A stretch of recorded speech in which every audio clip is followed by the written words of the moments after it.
Welcome back. Well, I have Jan and Aaron here from the Memorial Care Saddleback Medical Center, and they have a brand new oncology infusion center that you guys would like to talk to us about. Well, welcome so much for being here. Thank you so much, Lisa.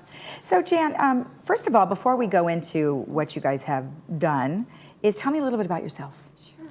Well, I'm a registered nurse and have been for, oh my gosh, over 40 years. I've worked at Saddleback for almost 29 years now. I'm currently the manager of the Oncology Administration Services and Community Relations. Wow, and I understand you have been on our show 10 years ago. I think it's been at least 10 years, and it was in regard to community services, health fairs, our disease management program. So yeah, I've done a lot of things at Saddleback. So you've come a long way. Yes. And Aaron, how about you? I'm an oncology nurse, and I'm the clinical coordinator of the Infusion Center, specializing in all the different treatments and infusions that we give. And I've been doing it for over 20 years.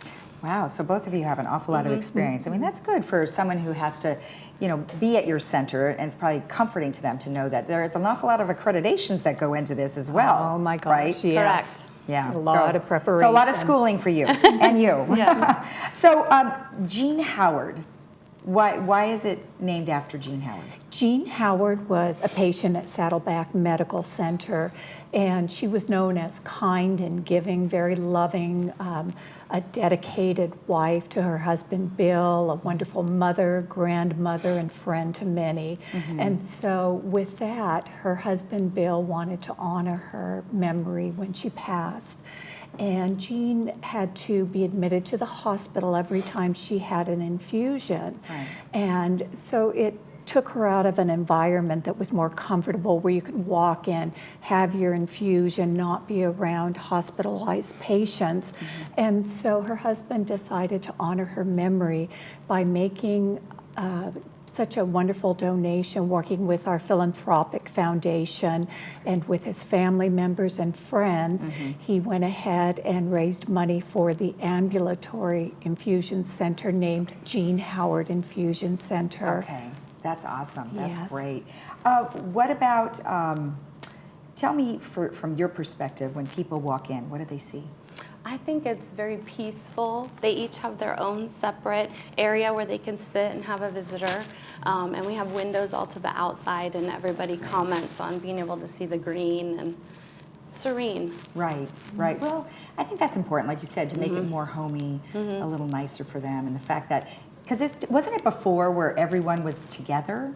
Or was it where everyone had like their own seats, but you could see everyone? No, it was actually a hospitalized unit, a nursing unit. Oh, there you go. Special rooms, and so it was in a hospital bed. And that was that recent, huh? Gosh, that's... Oh, it's been about a year, almost a year since it okay. opened. All right, and what floor is this on, or where is it located? It's on the first floor of the medical office tower, so it's actually connected to the hospital. It's where the ramp comes up to the hospital, but on the tower side. So it's 6 floors, so if people see the circle and the valet takes patients, parks their cars, and then has a tram that will bring them up to the center. Oh, okay, good. And one of the questions here is part of the Cancer Institute?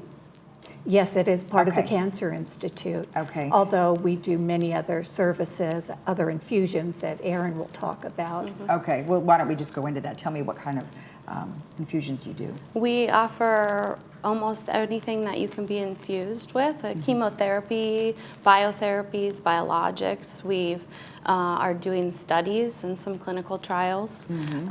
So really anything specializes that needs an infusion, whether it's a gastroenterology problem or a neurological problem or an oncology problem, and injections also. Oh, wow, so what kind of injections are you referring to? Injections maybe that someone would need to make their bones stronger, or to increase their red blood cells or white blood cells. Okay, so they do that there instead of going to, I guess, well, because before it would be a blood draw where they would just take your blood, so they don't do it there. Did they ever do it there? injections in that area or no?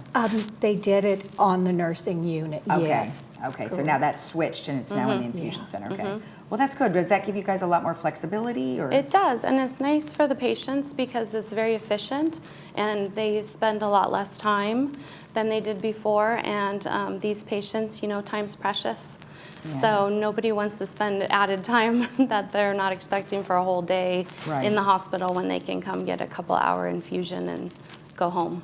And what? How does it work if you need to go to the infusion center? Is that something that your doctor takes care of, or do you still make an appointment, or how does that work? Right, your doctor would write your order and they get an authorization for the treatment, and then they fax us the order, and we work on filling the prescription so that when the patient comes and they call us and give us the date and time that they want to come in and schedule it, we have the medication waiting for them and proceed with their treatment. Okay, great.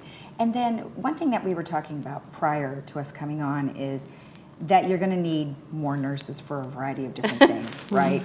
I mean, Jan, comment on that, because we were talking about 65 and older baby boomers, and it's growing. I mean, it's getting bigger. What kind of challenges will that propose? Well, it's going to propose a lot of challenges because as we get older, the baby boomers may have more illness, and there's going to be a need for nurses to take care of all these people. Right. I'm part of that boomer generation, so I know that as I get older, that I'm going to need the same services as I see many others that will need them. And there's an awful lot of opportunity at Memorial Care Saddleback Center. I mean, there's tons of opportunity in the hospitals and the surrounding areas that you have as well. And people are living longer, and the therapies that we have are amazing to help patients not only feel better, but actually do better and live longer. So. Right. Well, good. Was there anything I missed?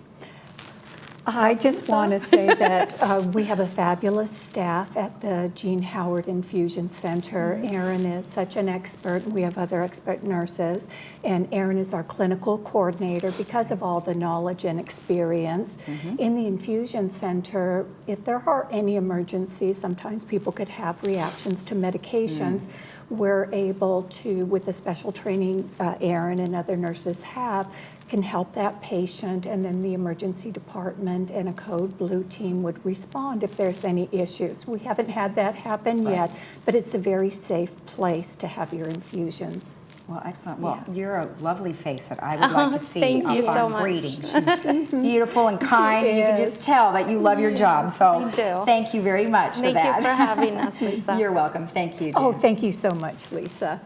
And if you want any information about what we've discussed here, you can go to memorialcare.org/SB Cancer. We'll be right back.